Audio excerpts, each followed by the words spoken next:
Hello everyone, Lyman Montgomery here with GetFocusToday.com and the Extreme Power Focus System. I'm so glad that you are continuing to work through the various modules. Now, the other day we were talking in the lesson on breaking your time into chunks or blocks of time. Remember, we talked about taking a large project, and I used the example of a proposal that you would start maybe Monday and Tuesday doing research. You would probably take Wednesday to kind of review it, make any type of corrections.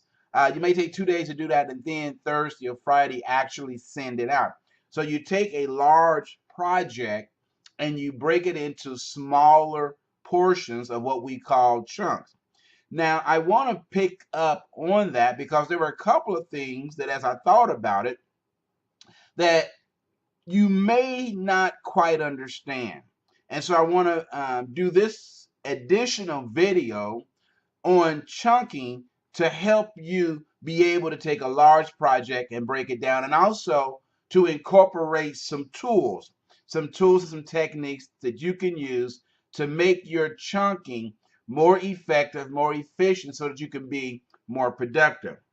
Now, remember, we said that the first thing you need to do when it comes to being able to chunk or to cut down a large project into smaller tasks is to determine what are your high priority projects or tasks. To start, identify tasks that must be completed and prioritize them based in order of importance and deadline. In other words, you put these projects or these tasks into some sequential order, either by importance or by due date. Then you break things down into smaller chunks that you can successfully complete in the short amount of time, in a short amount of time. For example, a short amount of time is relative, I understand. Maybe for you, you're looking at tasks that can be completed within, let's say, 10 to 30 minutes.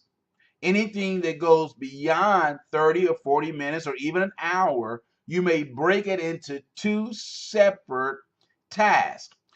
And you're assigning 15, 30, 45 minutes or up to an hour. Now, remember, I've been saying all along, if you're going to work in an hour, you need to have at that hour mark a 7-minute break to give your brain and your body an opportunity to realign itself, to readjust, to refresh.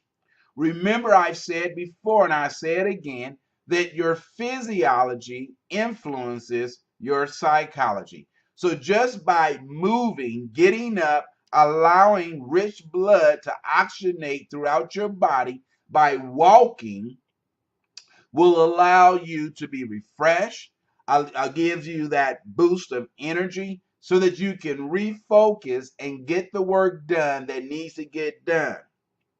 Also, it's important to have time blocks marked in order for you to see the start and the end time. And this is important because it provides you with a baseline. When we talk about increasing your productivity, you have to have a baseline. Where do you start? Currently, how long does it take you to do a process or a procedure? And then from there, we can build upon that baseline. So if you're starting on a proposal, let's say, and you break that proposal down into 3 sections, let's say the research section or research phase, the editorial phase, the packaging phase, and then the delivery phase. Well, how long does it take you to do research? Now, remember I said on average, if you're putting together a speech for every 1 hour of presentation, in general, you will have 40 hours of preparation. Let me say that again. For every 1 hour of presentation, you generally, on average, will have 40 hours of preparation or research. Now, that's just a guide to help you with the research. Also, it's important, I didn't mention this, but it's important to have some type of alert option that will notify you of the start and finish time. You can use, for example, maybe on your phone, may have a stopwatch. You can actually use a watch. Maybe your watch has a timer on it. Or you can use an old-fashioned egg beater timer. You need to have something that you can mark your begin time and your completion time and write it down. So if you start, let's say, at 9 o'clock, working on one aspect or one portion of a much larger project, and maybe it takes you in the editorial phase of the project 2 hours. Maybe you start from 9 and you get to the last sentence on the page by 11. Ding, the bell goes off. You look at what time. Now you can write the editorial process took you 2 hours. Then you begin to look at different ways that you can shorten that time. Did you get distracted? Did the phone ring? Did someone interrupt you while you were in the process of editing? You want to be able to subtract those times that you had to stop and finish.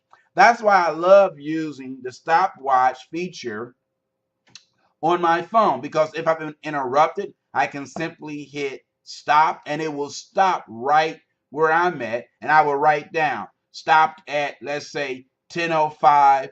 And the reason I stopped, maybe I was cooking something, some toast, and I had to go retrieve the toast, or maybe the doorbell rang and I've been waiting on a package. So you want to be able to document when you stop those times so you can get a true reading, because you need to subtract the times that you are not actually working so you don't get a skewed reading of the time. Now, understand, some people believe that taking breaks is not a good idea when it comes to increasing your productivity. That's just a myth. Every study that has ever been conducted has shown time and time again that when you take periodic breaks, remember we said if you're working an hour, take at least a 7-minute break, walk around, grab you, if you're like me, a cup of refreshing tea, delicious.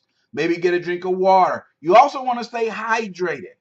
It's very important. Understand your body is 70% water, and you want to make sure that you stay hydrated. You also want to make sure that your work area, we talked about that previously, that your work area is conducive to maintaining a state of focus. And so when you take a periodic break, like I mentioned, to get a cup of tea, coffee, water, simply walking around, some type of mental break will actually increase your productivity as well as your concentration rate, and it gives your mind the much needed refresher that it needs. It's almost like hitting the reset button. You've been concentrating, you've been focusing on something. Now all of a sudden you can hit the reset button. So when you sit back down to get back into work mode, you feel refreshed, you're not tired, you're hydrated. Now, the other thing, as we complete this session on chunking your time, remember in module 4, I talked about it, but I wanted to go a little deeper in this second video dealing with chunking, because understand it's all about eliminating time-consuming and unproductive activities. That's why we're hitting a start time and a completion time and subtracting all of the interruptions or distractions. Now, when you're working in the comfort of your home, it's important that, as I mentioned before, you make sure that your work area is conducive. You want to make sure that you have everything you needed at your fingertip. One of the big problems that I see with a lot of people who work from home is that the work area, maybe they're working at the kitchen table, but the books they need might be on a bookshelf, a reference book in the bedroom, and so they're having to stop, get up, go retrieve something.